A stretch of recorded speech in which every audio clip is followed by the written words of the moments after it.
Natondi Yozali Moyo kilo sam Natondi. Bien-aimés dans le Seigneur, merci d'être nombreux en train de suivre cette émission évangélique à l'ère du salut qui passe sur notre chaîne YouTube. Soyez bénis dans votre maison. Si vous passez des moments difficiles, que Dieu intervienne. Si vous êtes malade, pendant que je prêche, je prie que instantanément, que l'Éternel Dieu vous guérisse. Vivez votre miracle. Si vous traversez des moments de conflit, d'incompréhension inutile à la maison, ça ne marche pas, ça n'évolue pas avec votre femme, avec votre mari, je prie que le Dieu que vous avez mis ensemble vienne ressouder encore votre couple et votre ménage. Si vous avez un problème au travail, c'est lui qui a dit que l'homme mangera à la sueur de son front. Que celui-là vient, qu'il vient vous donner la paix, vous donner la victoire.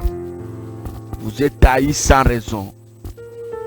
Vous avez peur du lendemain. Vous posez la question, est-ce que demain je vais me réveiller, est-ce que je vais vivre? Je prie que le Dieu que je prêche se révèle à vous comme un Dieu bon. Je prie au nom de Jésus que la maladie, que la mort, que la pauvreté, que toutes ces choses-là qui secouent notre foi s'éloignent de vous. Je voudrais prier ce matin au nom de Jésus. Je voudrais prier ce soir, cette nuit. Tout dépend au moment auquel vous êtes en train de nous suivre. Je voudrais vraiment prier que l'ombre de la mort, le vent de déséquilibre, la puissance de la servitude puisse vous abandonner. Je prie au nom de Jésus que toutes les promesses que Dieu a dites, a faites sur vous, que ce soit des promesses qui se réalisent. Soyez bénis au nom de Jésus. Avec action de grâce, nous disons Amen. Dans notre vidéo précédente, nous avions parlé de la puissance de la parole. Vous vous souvenez? Il y a quelqu'un qui m'a dit, papa, j'ai aimé ça. C'est pourquoi aujourd'hui, je voulais qu'on parle de la révélation. Mais avant ça, je voulais vous saluer, vous tous, les abonnés de cette chaîne YouTube, à l'ère du salut, Église évangélique Mancaché, ministère de vie. Je voulais vous demander de ne pas vous fatiguer à partager nos vidéos. Donc, partagez-les. Partagez. Visualisez, aimez. Partagez dans vos contacts. Prenez le temps de partager. Je crois votre prédiction sera mise en mouvement. Que Dieu nous bénisse.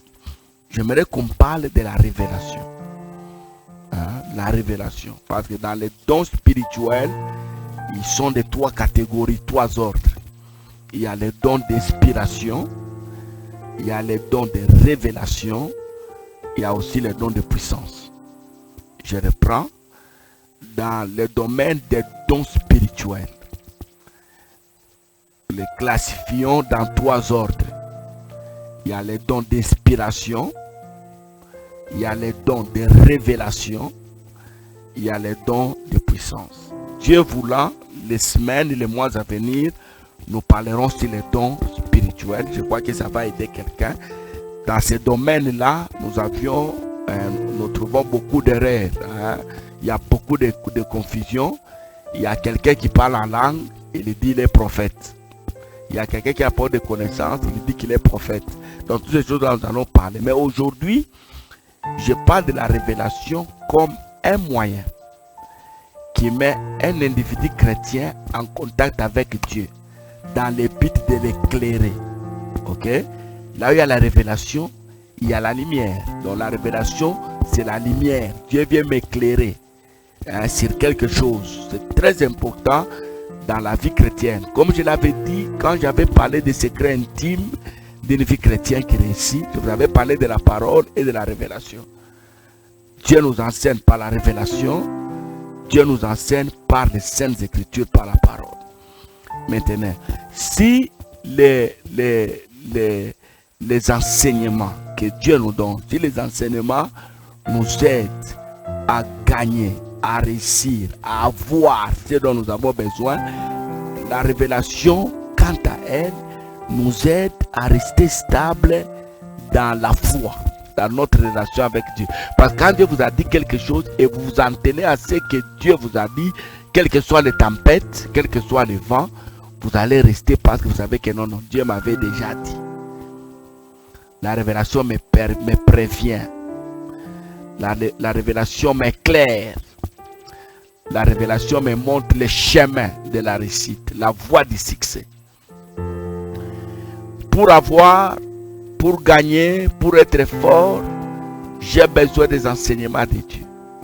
Mais pour rester stable, afin que ma bénédiction arrive, ma promesse s'accomplisse, j'ai besoin ainsi par l'Éternel, la révélation.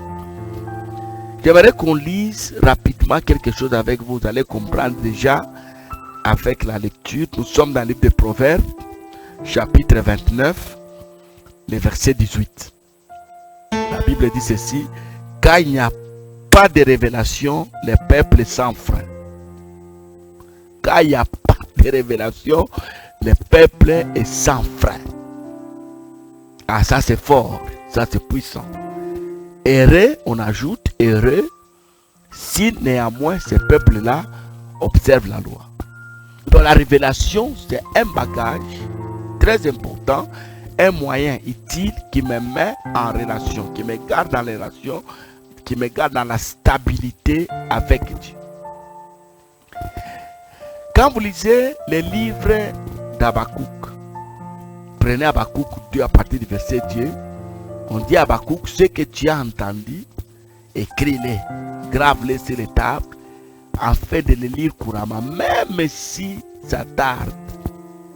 Ça va se réaliser parce que la prophétie court déjà vers son accomplissement. La révélation, c'est la force d'un chrétien. C'est une promesse ferme que Dieu a donnée à quelqu'un. Dieu a dit à Gédéon: c'est toi, il lui a révélé ça. Gédéon était déjà enseigné par la parole, mais cette révélation est venue les stabiliser. Il dit: c'est toi qui vas amener la délivrance pour ton peuple. C'est toi que j'ai choisi. Dieu a dit à Joseph, il a dit: voilà, toi, tu seras le fort, le grand de ta famille.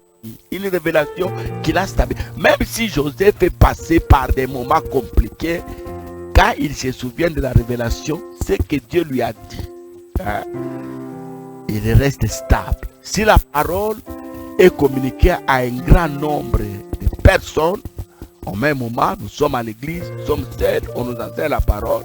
La révélation, elle, quand elle vient toucher la personne concernée. Elle vient toucher la personne concernée. Dieu a dit à Marie, à travers l'ange, que voilà, tu vas mettre au monde un enfant qui s'appellera Jésus. Dit à Élisabeth et Zacharie la manière dont Jean-Baptiste devait venir. Et chaque chrétien a une révélation au sujet de sa vie. Il y a des choses que Dieu t'a déjà dit toi-même, tel que tu es là. Quand il y a une révélation au sujet de ta vie, tu es stable. Un peuple sans révélation, c'est un peuple sans frein. Quand il y a point de révélation, le peuple est sans frein. Le peuple est agité. Le peuple se bat. Comment j'aurai, comment je vais trouver, comment je vais réussir, comment je vais gagner, comment. Mais quand la révélation, le peuple est stable. Parce qu'il y a une parole que Dieu avait dite.